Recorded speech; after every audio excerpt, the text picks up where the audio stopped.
Hello, my name is Bill Andrews from ExaGrid Tiered Backup Storage.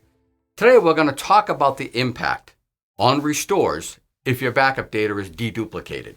So why do you deduplicate your backup data? Well, you want to take the amount of storage it takes to store your backups down to a smaller footprint. So deduplication compares one backup to the next and only keeps the changes, which reduces the storage and reduces costs. However, what happens is if you have only deduplicated data and you want that data back, there's a lengthy rehydration process that has to occur to put all those blocks back together again. And it is typically about 1/20th of the speed than if you had that data sitting on the disk undeduplicated.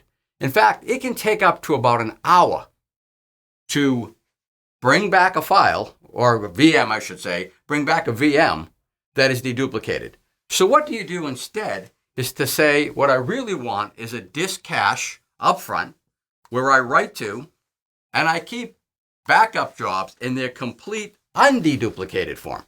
That way they're fast, ready to restore, ready to go. Then I keep my longer term retention in a deduplicated repository. This is called tiered backup storage with a front end disk cache landing zone and then separately a deduplicated repository. The reason why this works is the most recent files is what you need to keep users productive. An overwritten file, deleted file, corrupted file, encrypted file, and so on, so you can quickly restore those files to keep users productive. In the repository is your long-term retention data, which you have time to recover. That's for a legal discovery, a financial audit, a regulatory audit, etc.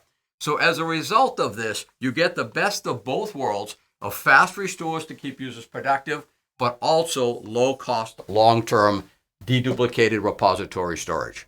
Again, this is Bill Andrews from ExaGrid. Thanks for joining.